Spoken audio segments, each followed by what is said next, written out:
Karz talks are facts are opinions and opinions are facts.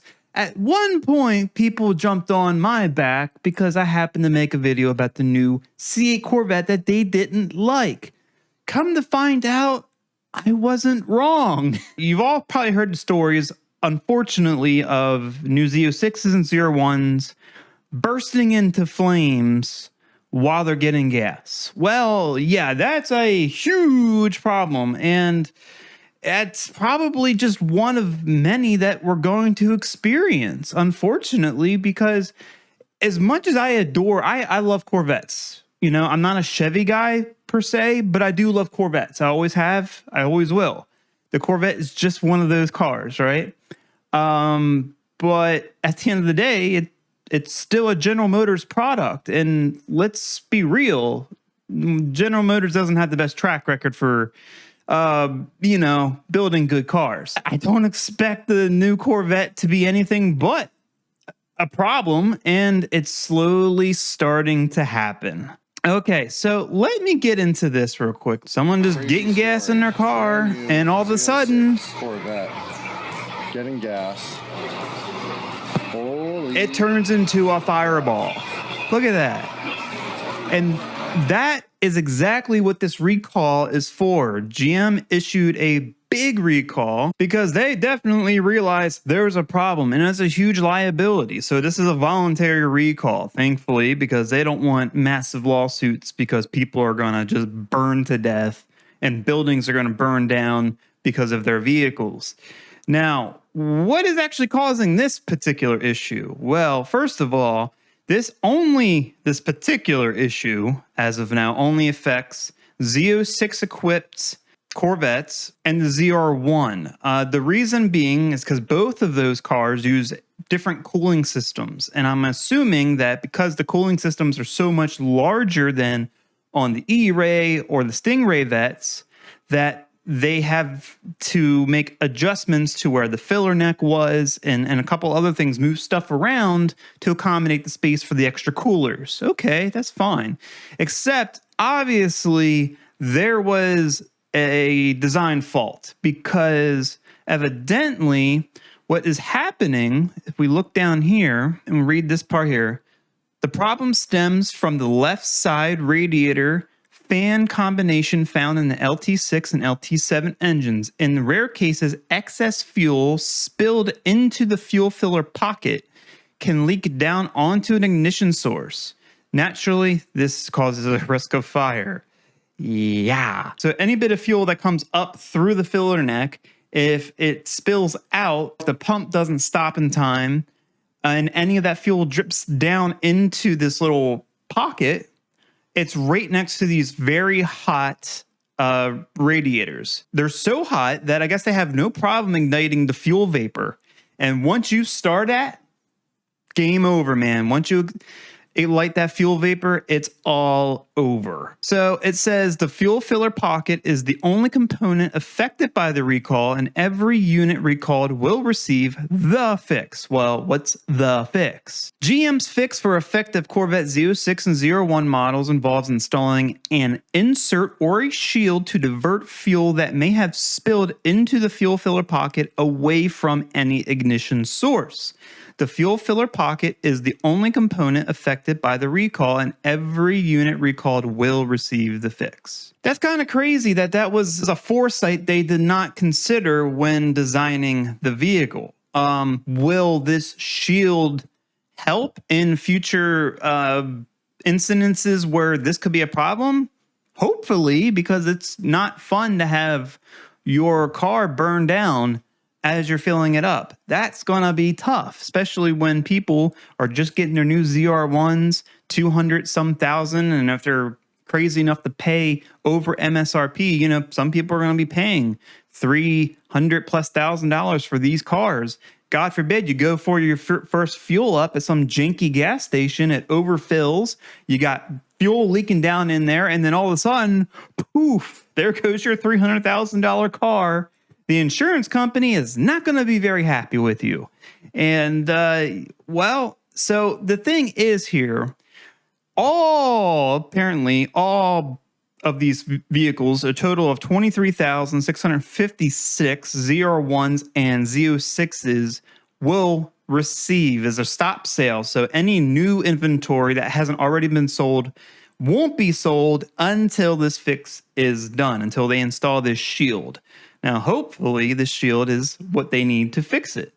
Perhaps it will work, perhaps it won't. That would suck if it doesn't, because then they're going to have to do a secondary recall, or it's just going to be a mess if it doesn't fix it. But either way, we have problems. And you think this is going to be the only problem these cars are going to experience? No.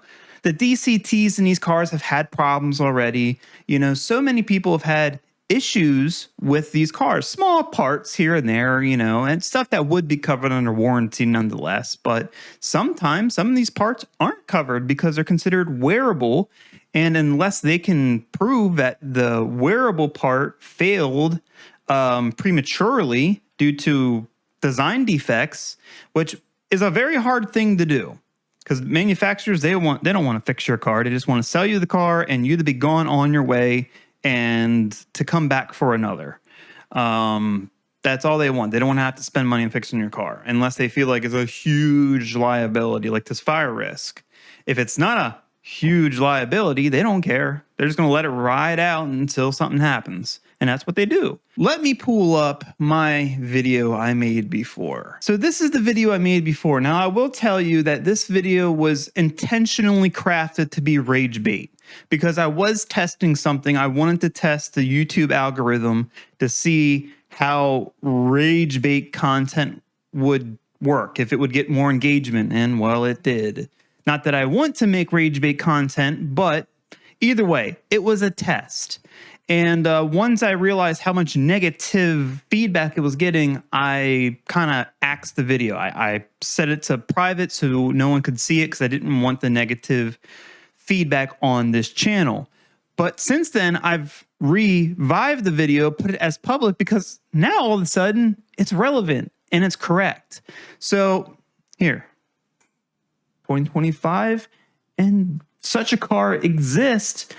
Except I have a feeling the new 01 Corvette is not only going to be faster than a McLaren around VIR, but I think it's going to be faster than McLaren to earn the reputation of being super unreliable and a big pile of crap. Because if history has taught us anything, it's General Motors can't build a reliable performance engine. Need I remind you the C606 debacle? Hey, that's a great engine when it's working. You see what I'm saying? That was kind of the whole premise of the video. That's how I just, presented that information. But needless to say, I didn't say anything wrong. I reported on a few issues people were having with their cars, like actual issues people were having. There was like a couple failed engines in C8 Corvettes already. And, it wasn't really, it was just the way I was displaying the information and got people upset. So upset that if we go to the analytics of that video, this is amazing to me. So if we go to the analytics of the video, let's see, where is it? It's this one right here, okay? Look at that. 2 thumbs up and 13 thumbs down. This video got ratioed hard. And the comments, the comments weren't any nicer. Let's see. I don't know what you're mad about, but I had a C8, drove the F out of it. Had a C8 Z06, never took it out of track mode. Had a Z07, same thing, drove the piss out of that thing. Got another Porsche. I got another Ferrari. Got my order for the 01. I'm pumped. Good for you, buddy. But people were not happy that I said bad things about the C8 Corvette, that I said that the C8 Corvette and the 01 and all of them are going to have problems because at the end of the day, they are General Motors products. But I find it interesting, going back to these comments here, like this guy said, I had a C8 Corvette, drove it like crazy. It never had a problem. I never had a problem with my Corvette, blah, blah, blah, blah. Well, it looks like you've traded your car in 3-4 times. So you traded a C8, then you traded into a Z06, and then you traded into a Ferrari, then a Porsche, and then now you're going to order a 01. So chances are you've put very limited miles on each one of those vehicles. And a Corvette, well, it is one of those vehicles. You're not driving it to work every day. It's not your daily driver. It is usually a toy car that sits in a garage. It goes out once a week, maybe, to a Cars and Coffee, to a Sunday weekend cruise or whatever, and it goes back into the garage. Less than 100 miles a week. So yeah, you might have the car 3-4 years, and you've put a couple thousand miles on it. So yeah, you're probably not going to have or experience too many issues versus someone who, a vehicle that gets driven every day for many miles a day. And yeah, I think that's something a lot of these weird Corvette owners or just fanboys seem to overlook. Take a Corvette out, drive it every day, every single day, take it on your normal commute, and then tell me how reliable it's been. Get up to, 80, 90, 100,000 miles. Document everything that's gone wrong. Then tell me how reliable it's been. You have concrete proof that you've had to do very little things to it. It's made it to that mileage without any crazy issues, or if you haven't had to take it to the dealership for any repairs or warranty work, then I will believe you. But until then, this is just ridiculous nonsense. And yeah, like I said, I adore the Corvette. I love this car. I would love to own one. I'm just not, don't have pockets deep enough. I still love the older Corvettes. A Corvette I can afford is a C4 Corvette. I thought about it. I would love to build a C4 Corvette. Something about them I find very attractive. At the end of the day, I still know who makes it. And I'm not going to go into that car and expect the best things to happen. I'm just going to go into it, especially any new car anymore. Like if you buy a new car and think nothing's going to happen, well, I got beachfront property on Mount Everest you might want to have a look at, because all cars are going to have problems. If you can't accept that, you can't admit that, then you're just in your own little delusion, okay? That doesn't mean you can't like a car, but to simply say, oh, it's going to be perfect. That's not how that works. They're all going to have problems. These cars are going to have problems. You're going to see, as more people drive these things, as they get more popular, and they're going to explode in popularity, especially the 01. People are going to push them. They're going to have problems. You're going to see engine failures, and I'm totally expecting it. I wouldn't expect anything less. Is it a bargain performance car? Yes. Is it like super capable, and is it awesome? Yes, but it's still made by General Motors. It is still a Chevrolet. It's still going to have problems. And this is just the start of those problems. For the Stingrays and stuff, it was small things like shock absorber leaks and certain electronic issues and transmission problems. Now we got fire risks, now albeit not related to the drivetrain itself, but it was still a lack of foresight that the engineers did not think of that created a super risky problem here. And then just give it time. There will be more. It's funny. I made the joke because someone posted on a Ford page about this recall, since the Mustang GTD is like the rival against the ZR1 and ZR1X. And they just have to hold on to any little piece of hope they can to just make up for the fact that they can't accept that this car is faster than that car. Their whole post was like, yeah, faster than a Mustang GTD around the Nürburgring, also faster to catch fire. And I made the joke. I'm like, yeah, that's how you know it's a true production car, because it's going to have problems. The GTD, for all it's worth, actually probably won't be that problematic because it was built by Multimatic, not by Ford. If the GTD was built on a Ford assembly line, it would probably have a lot of issues. But because it's not built by Ford, I think it's going to be a pretty solid car. This, however, this is built by Chevy on an assembly line, and there's going to be a lot made.